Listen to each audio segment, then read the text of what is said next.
Hi friends, welcome back to my channel. ಬೆಳಗ್ಗೆ ನಮ್ಮ ಮನೆ ಹತ್ರ ಬಸವ ಬಂದಿತ್ತು. ಆದರೆ ನಾನು ನಮ್ಮ ಅಪ್ಪ ಮನೇಲಿದ್ದೀನಿ ಈಗ. ನಮ್ಮ ಗೌರಿಗೆ ಅಂದರೆ ಇದು ಮಲೆನಾಡು ಗಿಡ್ಡ. ಇದು ತುಂಬ ಚಿಕ್ಕಕ್ಕೆ ಬರೋದಿದು ಹಸು. ಇದು 6-7 ತಿಂಗಳು ಕರು ಆಗಲೇ, ಅದರೊಳ್ಳೆ ಹಾಕ್ತಾನೆ ಕರು ಆಗಿರುತ್ತಲ್ಲ ಆಗಿರುತ್ತೆ. ಇವತ್ತು ಗೌರಿ ಹಬ್ಬ ಆಗಿರೋದ್ರಿಂದ ಅದಕ್ಕೂ ಕಾಲೆಲ್ಲ ತೊಳೆದು ಅಂದರೆ ಮೈಯೆಲ್ಲ ಫುಲ್ ತೊಳೆದು ಅಷ್ಟಾಂಗ ಕುಂಕುಮ ಇಟ್ಟು ಪೂಜೆ ಮಾಡ್ತಾಯಿದ್ದಾಳೆ. ಅದೇ ಚೆನ್ನಾಗಿ ಮಾಡಿಸ್ಕೊತಾಯಿತ್ತು.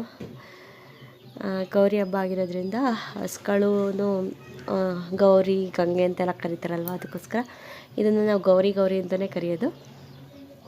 ಇದಕ್ಕೆ ಪೂಜೆ ಮಾಡಿದ್ವಿ. ಆಮೇಲೆ ಆ ಬಸವ ಬಂದಿತ್ತಲ್ಲ, ಅದು ಮನೆ ಒಳಗಡೆ ಬಂದಿತ್ತು. ಇವರು ಮಕ್ಕಳೆಲ್ಲ ಇದ್ದಾರೆ, ಅಂದರೆ ಎಲ್ಲರೂ ಹಬ್ಬಕ್ಕೆ ಅಂತ ಬಂದಿದ್ದಾರಲ್ವ, ಒಂಥರ ಖುಷಿಯಾಗುತ್ತೆ. ಇವತ್ತು ಅಂದರೆ ಹಸುಗೆ ಪೂಜೆ ಅಂದರೆ ಹೊಸ್ಲು ಪೂಜೆ ಮಾಡ್ತಾರೆ. ಒಬ್ಬೊಬ್ಬರು ಹಸು ಕರು ಇರೋರು ಹಸು ಪೂಜೆ ಮಾಡ್ತಾರೆ. ಗೌರಿ ಬರ್ತಾರೆ ಅಂತ ಹೇಳಿ ಹೊಸ್ಲು ಪೂಜೆ ಮಾಡ್ತಾರೆ. ಇನ್ನು ನಾಳೆ ಅಂದರೆ ಗಣೇಶ ತೊಗೊಬರ್ತಾರಲ್ಲ, ಅವತ್ತು ತನಿ ಎರಿತಾರೆ ಒಬ್ಬೊಬ್ಬರು. ಅದು ನಾವು ಪದ್ಧತಿ ಇಲ್ಲ ಅದು. ನಾವು ಅದಕ್ಕೆ ಬರೀ ಆ ಕರುಗೆ ಪೂಜೆ ಮಾಡಿದ್ವಿ. ಇನ್ನು ನಾಳೆ ದೇವಸ್ಥಾನಕ್ಕೆ ಪೂಜೆ ಮಾಡಿಸೋದು ಅಷ್ಟೇ.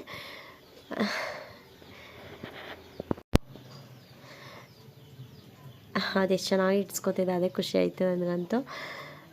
ನಾನು ಹುಷಾರಿಲ್ದಿದ್ದಾಗ ಅಂದರೆ ನೆಕ್ಸ್ಟ್ ಸಂಡೇ ಮಿನಿ ಬ್ಲಾಗ್ ಥರ ಮಾಡಿದ್ದೆ. ಆವಾಗ ನಾನು ಇಲ್ಲಿಗೆ ಬಂದಿದ್ದು 1 ವೀಕ್ ಆಯಿತು, 1 ವೀಕ್ ಮೇಲೆ ಆಯಿತು.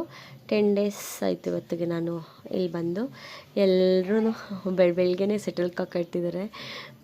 ಪೂಜೆ ಎಲ್ಲ ಹಸುಗೆ ಅಂದರೆ ಅಷ್ಟಕುಂಕುಮ ಎಲ್ಲ ಇಟ್ಟು ಗಂಧದ ಕಡ್ಡಿ ಬೆಳಗ್ತಾ ಇದ್ದಾಳೆ. ನಮ್ಮ ಸಮ್ಮನೂ ಮಾಡ್ತಾಯಿದ್ದಾಳೆ. ನನ್ನ ಮಗಳೆಲ್ಲ ಇರಲಿಲ್ಲ ಆ ಟೈಮಲ್ಲಿ, ಆ ಕಡೆ ಆಟ ಆಡ್ತಾಯಿದ್ಲು. ಬೆಳಗ್ಗೆ ಇಲ್ಲಿ ಸೆಟಲ್ ಕಾಕ್ ಎಲ್ಲ ಆಡ್ತಿದ್ರು, ಮತ್ತೆಲ್ಲ ಕ್ಲೀನ್ ಮಾಡ್ತಿದ್ರು. ಅದಂತೂ ಖುಷಿಯಾಗೋಯ್ತು. ಕಟ್ಟಿದ ಹತ್ರ ಕಟ್ಟಿದ್ರಲ್ಲ ಹುಲ್ಲಾಕಿ, ಅವತ್ತು ಬಿಟ್ಟಿದ್ದಾರೆ ಅಂದ್ಬಿಟ್ಟು ಆ ಕರುಗಂತೂ ಫುಲ್ಲು ಖುಷಿಯಾಗ್ಬಿಡ್ತು. ಅದು ಫುಲ್ಲು ಓಡಾಡ್ತಿತ್ತು. ಅದಾದಮೇಲೆ ನಮಗೆ ಮಶ್ರೂಮ್ ಅಂದರೆ ಇದು ಹೊಲದಲ್ಲೆಲ್ಲ ಸಿಕ್ಕತ್ತಲ್ವ, ಇದು ನ್ಯಾಚುರಲ್ ಮಶ್ರೂಮ್. ಇದಕ್ಕೇನೋ ಅಂತ ಅಂತಾರೆ, ನನಗೆ ಮೇ ಬಿ ಅದು ಎದ್ದಾಳೆ ಮಕ್ಟು ಅಂತ ಅಂತಿದ್ರು. ನನಗಿದ್ರೆ ಅಂದರೆ ಅಣಬೆ ನಾನು ಅಷ್ಟಲ್ಲ, ನಾನು ಅಣಬೆನೇ ತಿನ್ನಲ್ಲ. ಚಿಕ್ಕ ವಯಸ್ಸಿನ ನಾನು ತಿಂದಿರೋದು, ರೂಢಿನೂ ಇಲ್ಲ ನನಗೆ. ಅದು ಹೆಂಗಿರ್ ಟೇಸ್ಟ್ ಅಂತ ಗೊತ್ತಿಲ್ಲ. ಸಾಂಬಾರು ಹಾಕ್ಕೊಂಡ್ರು ತಿನ್ನೋಣ, ರೂಢಿ ಮಾಡ್ಕೊಳ್ಳೋಣ ಅಂದ್ರೆ ಅದೇನೋ ನನ್ನ ಮೈಂಡ್ಗೆ ಇಷ್ಟನೇ ಆಗೋಲ್ಲ. ಇದು ಇನ್ನೂ ತುಂಬ ಆಗಿತ್ತಂತೆ, ಬಟ್ ಅದು 3-4 ದಿನ ಆಗಿ ಎಲ್ಲ ಹುಳಾಗ್ಬಿಟ್ಟಿತ್ತು. ಸಿಕ್ಕಿರೋದು ಇಷ್ಟು. ಇದನ್ನು ನಾನೇ ಎಲ್ಲ ಕ್ಲೀನ್ ಮಾಡಿಕೊಟ್ಟೆ.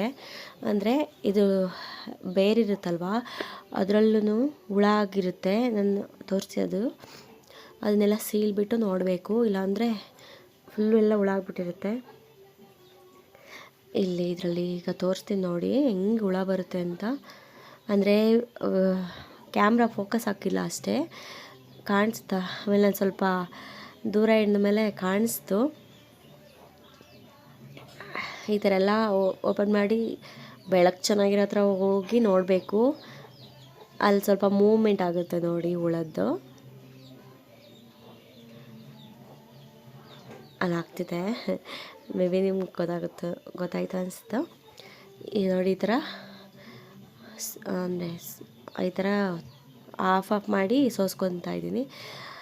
ಅದು ಮೇಲ್ಗಡೆ ಟೋಪಿ ಥರ ಇರುತ್ತಲ್ವ, ಅದೂ ಅಷ್ಟೇ. ಆ ಥರ ಗರಿಗಳನ್ನೆಲ್ಲ ನೋಡಬೇಕು, ಇಲ್ಲಾಂದರೆ ಎಷ್ಟು ಹುಳ ಆಗಿರುತ್ತೆ ಅಂತ ಗೊತ್ತಾಗಲ್ಲ. ಅದು ನ್ಯಾಚುರಲ್ ಆಗಿರುತ್ತಲ್ವ, ಪ್ರಿಸರ್ವೇಟಿವ್ ಇಟ್ಟಿರೋದಾದರೆ ಒಂಥರ ಚೆನ್ನಾಗಿರುತ್ತೆ. ಇದು ನೋಡಲೇಬೇಕು. ಇದೆಲ್ಲ ಆಮೇಲೆ ಮಧ್ಯಾಹ್ನ ಹಬ್ಬಕ್ಕೋಸ್ಕರ, ಹಬ್ಬ ಮತ್ತು ಇನ್ನೊಂದು ಶ್ರೀಮಂತ ಇದೆ, ಅದಕ್ಕೋಸ್ಕರ ಎಲ್ಲ ಮೆಹಂದಿ ಹಾಕ್ಸ್ಕೊತಾ ಇದ್ದಾರೆ. ಇವತ್ತಿನ ಬ್ಲಾಗ್ ಇಷ್ಟೇ. Thank you.